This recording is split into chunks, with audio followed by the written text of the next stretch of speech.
Hi friends, आप सभी का फिर से एक नए वीडियो पर स्वागत है। फ्रेंड्स, आज के इस वीडियो के माध्यम से कक्षा 10 के बच्चों के लिए इंग्लिश का एक बहुत ही मोस्ट इम्पोर्टेंट वीडियो लेकर आ चुका हूँ।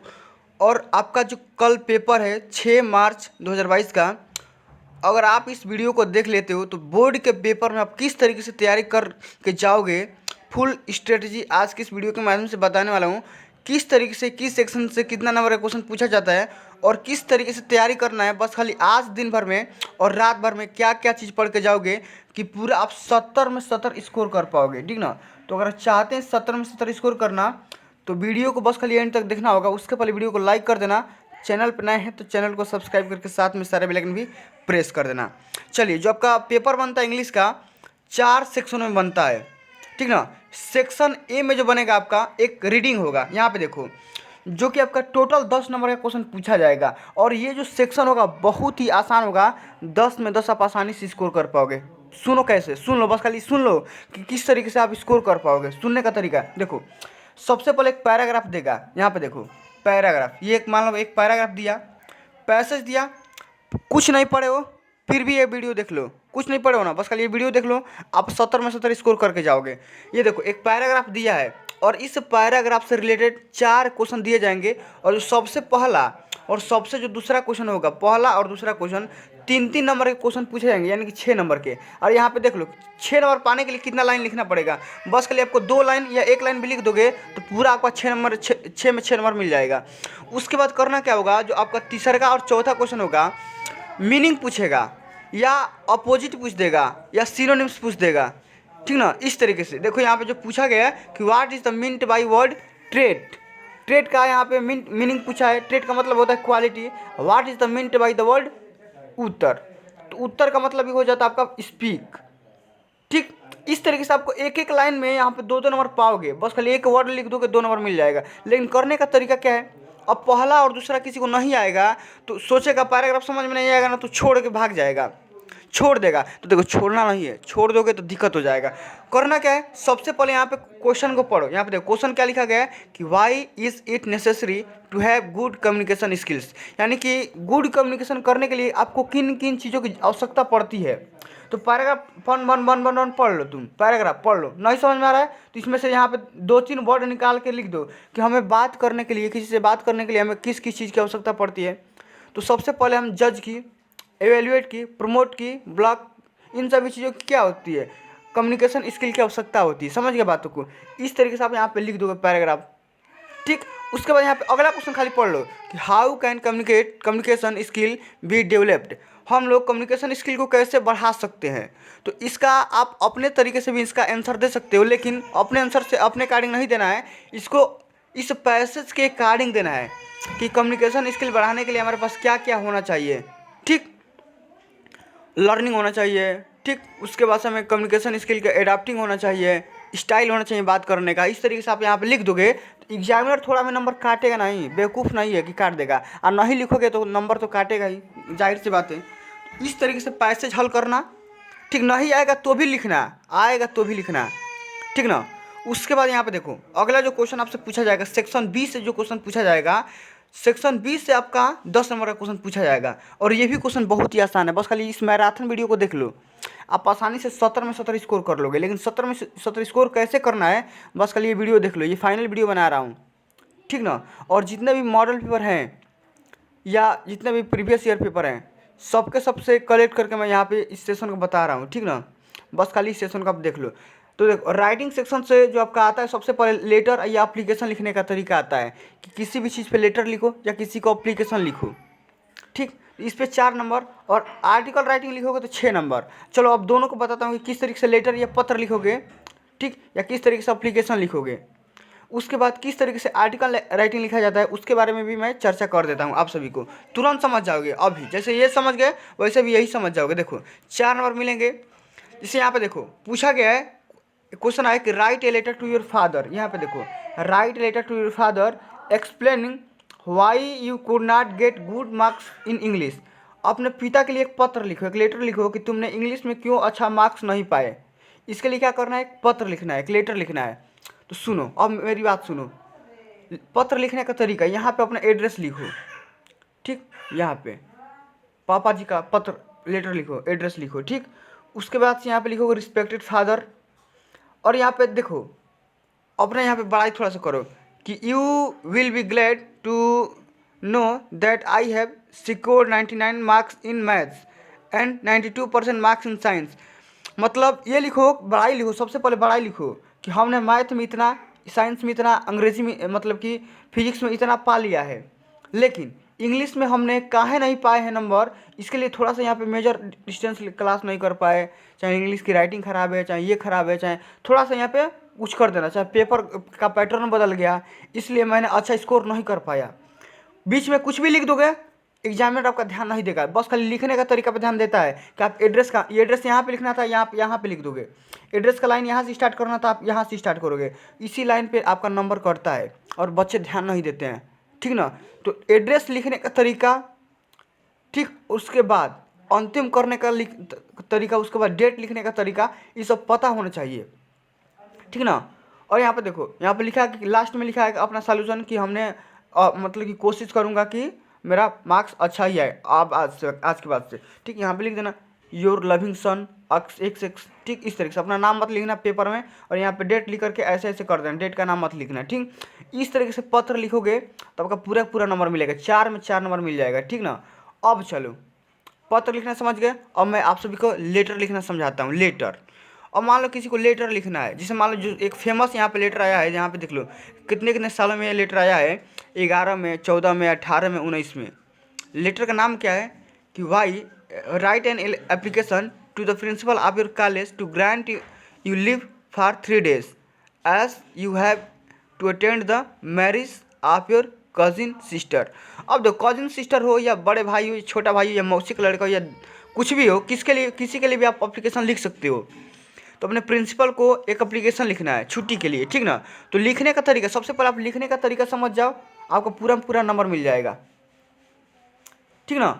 लिखने का तरीका आप समझ जाओ, आपका पूरा में पूरा नंबर मिल जाएगा। देखो इतना छोटा एप्लीकेशन है, 4 नंबर देकर के चला जाएगा, 4 नंबर, इतना छोटा एप्लीकेशन है, 4 नंबर देकर चला जाएगा, लेकिन लिखने का तरीका लेकर जाएगा, ठीक ना। कैसे कि टू द प्रिंसिपल, सबसे पहले लाइन देखो, लेफ्ट हैंड साइड में क्या करना है आपको, टू द प्रिंसिपल लिखना है, और अपने स्कूल का नाम, कॉलेज का नाम लिख देना है, और यहाँ पे लिखना है सर या मैडम लिख देना है, ठीक ना। Respectfully I have to say that my cousin marriage is to take place on the coming 12 August of Bhopal. किस सन में है, किस डेट को है, और कहाँ पे है, अपना नाम लिख देना, ठीक ना। उसके बाद I have to attend the marriage as my father is not in position to do so, ठीक। उसके बाद यहाँ पे लिख देना काइंडली कितने दिन के लिए छुट्टी चाहते हो, कहाँ से कब तक चाहते हो छुट्टी के बारे में लिख देना। हो गया, आपका हो गया, 4 नंबर मिल गया। उसके बाद यहाँ पे लिख देना योर ऑब्डियंटली या योर सिंसियरली XXX या XYZ, ठीक। किस क्लास में पढ़ते हो, यहाँ पे डेट का नाम लिख देना, ठीक। इस तरीके से लिखोगे ना तो आपका पूरा का पूरा नंबर मिल जाएगा, एक भी नंबर नहीं कटेगा। लेकिन बच्चे करते क्या है, देखो बच्चे देखो क्या करते हैं, सुनो।